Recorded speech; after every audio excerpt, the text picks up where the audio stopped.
Fired from his job and moving across the country 10 times before he was 15 years old, Dave Thomas didn't have many prospects. And when he dropped out from school to work at a restaurant full-time, there appeared to be even less hope. But a chance encounter turned the direction of his life radically and helped him build one of the biggest fast food chains on the planet. This is the story of Wendys.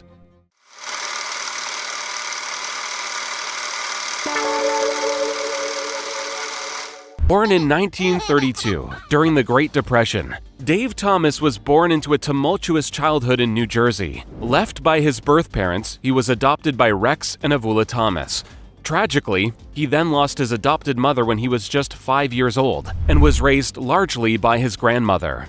But he had hard work instilled in him from a young age. His widowed father traveled long and far for employment, marrying 3 times but never settling.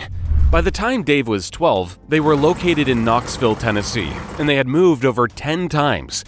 This is where he earned his first job at a restaurant, putting his work ethic to use with long 12-hour shifts. At a fine dining establishment named Riga's Restaurant, Dave's work ethic didn't prove to be a problem, but it would be his first major misstep in the hospitality industry. Dave was already forming strong opinions about how the business should be run and what he did and didn't want in his future business. For now, though, Dave was too young to have any power, and he clashed with the boss repeatedly, who eventually fired him. This only gave greater determination to Dave, who swore never to be fired from a job again. A couple of years later, he joined his father, who was employed 400 miles away. He began working at the Hobby House restaurant in Fort Wayne, Indiana. This time he was committed, and after moving several times in his childhood already, he wasn't willing to move again. Dave was working so much that he began failing at school. When his father left town, chasing employment once again, Dave didn't follow. Instead, he threw everything he had behind his work life. He would later say that he deeply regretted leaving school early, but at the time, he felt it was the right gamble. Having nowhere else to stay, he briefly moved in with the family who ran the hobby house, the Klauses, before finding a room at the local YMCA. At barely 18, Dave then volunteered for the U.S. Army. He could see the draft for the Korean War approaching and wanted to make sure that he was able to do something valuable with his time. He requested to be sent to the Cooks and Bakers School in Fort Benning, where soldiers were taught culinary skills. He was later dispatched to West Germany as a mess sergeant, and by the time he left, had been promoted to staff sergeant. This was the only formal training that Dave was ever given. But armed with professional experience, he was able to build an empire. When Dave returned from the army to Fort Wayne, he resumed his job as a cook at the Hobby House. During his time in the military, he had been cooking and managing 2,000 soldiers, teaching him to coordinate a large-scale operation. In the mid-1950s, a man came looking for this expertise. Curiously dressed in a white suit and a black string tie, approaching the Hobby House with a proposition.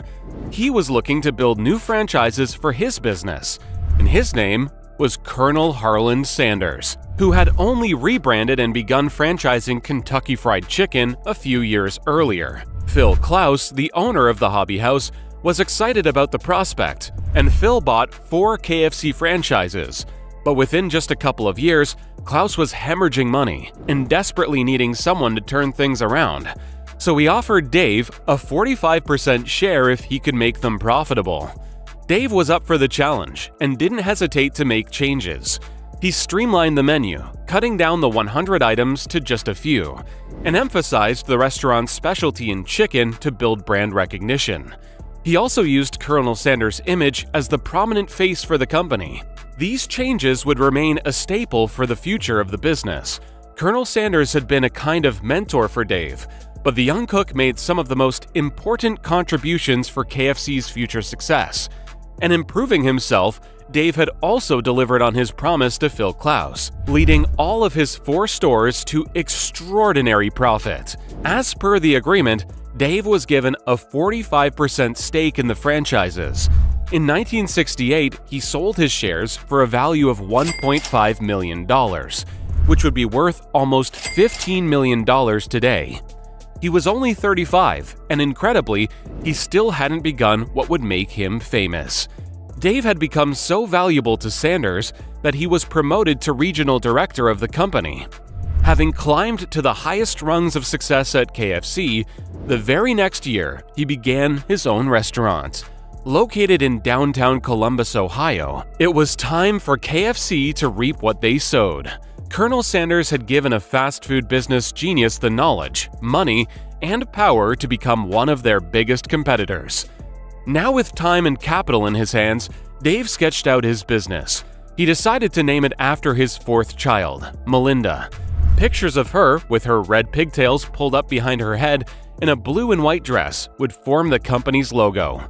But Melinda was much better known for her nickname, which was set to become the most famous redhead in the world, Wendy.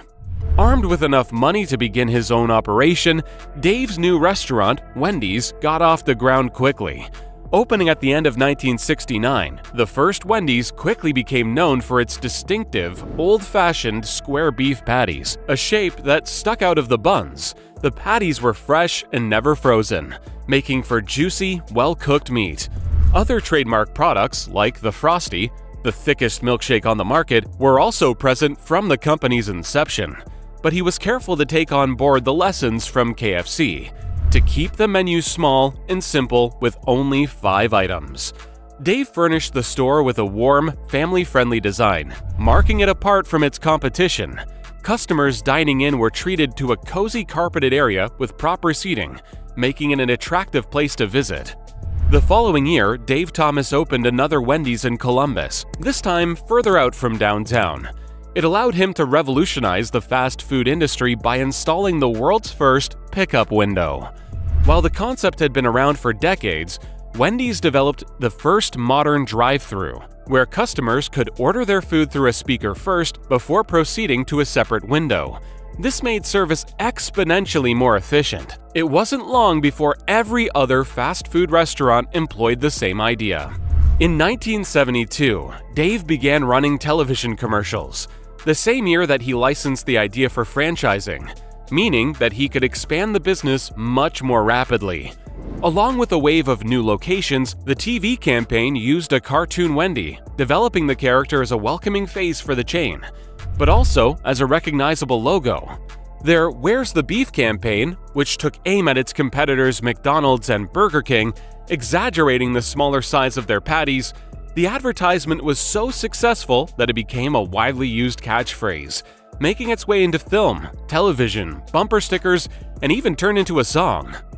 On the back of this PR success, over the next decade, Wendys expanded aggressively.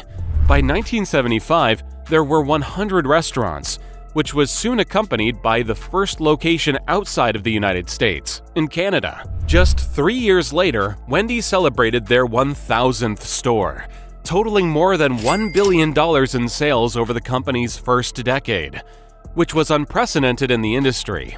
In 1982, Dave Thomas stepped down from his position at the head of the company.